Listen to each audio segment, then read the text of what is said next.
شبیر نے ابھی تک کتنی تفصیلات بتائی ہیں، میں اس کو ریپیٹ نہیں کرنا چاہتا۔ عباس بھی وہاں پر موجود تھے جی، اور بہت ساری باتوں پر بات ہوئی ہے، لیکن ان کا جو جذبہ ہے وہ بہت ہے، بلند ہے۔ اور کل کا جو کچھ ہوا، انہوں نے کہا کہ یہ ایک بڑی سازش تھی، جس میں مقصد یہ تھا کہ لوگوں کے ساتھ وہی کیا جائے جو 25 مئی کو ہوا، وہی کیا جائے جو اس سے پہلے یہ ماڈل ٹاؤن میں کرتے رہے ہیں، اور پھر ہماری ہی لیڈرشپ پر یہ ڈالنا چاہتے تھے کیسز۔ جیسے ابھی انہوں نے جو لڑکا جو علی بلال، جو پی ٹی آئی کا نوجوان ورکر جو کل شہید ہوا ہے، تو اسی طرح یہ ہم پر پرچہ ڈالنا، اسی طرح یہ پرچے ڈال کر تو الیکشن سے ہمیں ہٹانا چاہتے ہیں۔ ان کا مقصد صرف یہ ہے کہ الیکشن یہ چاہتے ہیں کہ اس وقت کروائیں جس وقت یا تو یہ مجھے فزیکلی ایلیمینیٹ کر چکے ہوں، یا مجھے نااہل کر چکے ہوں، یا پھر یہ مجھے جیل میں ڈال دیں اور الیکشن میرے بغیر ہو۔ اور یہی وہ چیز ہے جو مریم نواز کہتی ہے کہ ہمیں لیول پلینگ فیلڈ ہمیں چاہیے۔ تو لیکن ہم پاکستان کے پی ٹی آئی اپنے حقوق کے لیے، پاکستان کے لوگ اپنے حقوق کے لیے جدوجہد کرتے رہیں گے، اور آج ہمیں لگا ہے کہ وکلا برادری جو ہے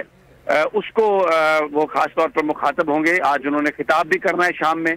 اور انہوں نے یہ کہا کہ آج جو چودھری اعتزاز کی جو پریس کانفرنس تھی، اس کے حوالے سے بہت سارے سوال جواب ہوئے، بہت اپریشیٹ کر رہے تھے وہ، اور کہہ رہے تھے کہ اعتزاز صاحب جو ہیں وہ ہمیشہ حق سچ کے ساتھ کھڑے ہوئے ہیں، اس چیز کی پرواہ کیے بغیر، اور اب وقت ہے کہ اس وقت جوڈیشری کے ساتھ کھڑے ہوں، اور یہ بالکل ویسی ہی کوشش کرنا چاہ رہے ہیں جیسے سجاد علی شاہ صاحب کے خلاف انہوں نے کوشش کی تھی، سپریم کورٹ کے چیف جسٹس کے خلاف۔ تو لیکن اب وکلا، پی ٹی آئی اور پاکستان کے لوگ اس طرح کی کسی سازش کو کامیاب نہیں ہونے دیں گے۔ ہم اپنی جو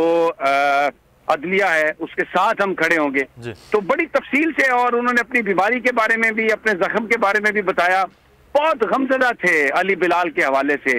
اور گفتگو کا خاصا ٹائم اس میں گزرا، اور انہوں نے بتایا کہ میں روزانہ صبح آواز سنتا تھا جب اٹھتا تھا، عمران خان آئی لو یو، اور میں نے کئی دفعہ پوچھا کہ یہ کون ہے، تو مجھے بتایا کہ یہ ورکر ہے، اور میں نے کہا بھی کہ میری ان سے ملاقات کروائیں، لیکن کوئی نہ کوئی روزانہ ایسا پنگا پڑ جاتا تھا کہ جس کی وجہ سے وہ ملاقات نہ ہو سکی، اور بہت ہی افسردہ تھے، میں آپ کو بتاؤں،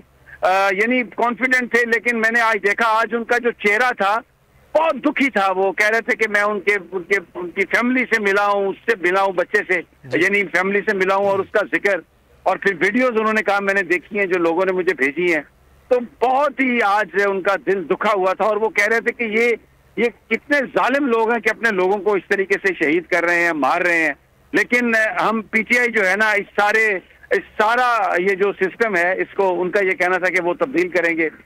بڑی تفصیل سے بڑی لمبی گفتگو ہے تمام۔ ایک تو انہوں نے بالکل ایک اور بات سوال کے جواب میں انہوں نے کہا کہ یہ مجھ سے منسوخ کر لیا گیا کہ میں آرمی چیف سے ملنا چاہتا ہوں، میں نے آرمی چیف سے کوئی ملاقات کا خواہش کیا ہے۔ انہوں نے کہا یہ پی ٹی آئی کی پالیسی ہے کہ ہم اپنے اداروں کو، فوج کو ہم سیاست میں نہیں ڈریگ کرتے، یہ تو شریفوں کا کام ہے۔ میں نے تو یہ کہا تھا کہ کوئی بھی مجھ سے ملنا چاہے تو میں اس سے ملنے کے لیے تیار ہوں، لیکن اس کو اس طریقے سے ایٹریبیوٹ کر دیا گیا، اس طریقے سے کیا گیا۔ پھر سوال ہوا کہ صدر مملکت کوئی رول پلے کر رہے ہیں، کوئی ملاقات، کوئی آپ کا کسی سے رابطہ؟ انہوں نے کہا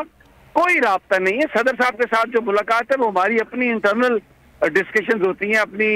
حکمت عملی کے حوالے سے، کوئی کسی طرح سے کسی کے ساتھ رابطہ نہیں ہے۔ اور میں کہتا ہوں کہ ہم ہر ایک سے ملنے کے لیے تیار ہیں، لیکن میں چوروں سے کیسے بات کر سکتا ہوں؟ یہ جو کل 8 مارچ کا جو واقعہ تھا، یہ انہوں نے کہا کہ یہ 25 مئی اور ماڈل ٹاؤن میں جو کلنگ ہوئی، یہ اس کا یہ پارٹ 2 ہے، اور یہ صرف لوگوں کو، اور اس کا مقصد لوگوں کو ڈرانا ہے۔ ملاقات جو اہم ملاقات اور طویل ملاقات کے حوالے سے سمیع ابراہیم صاحب آپ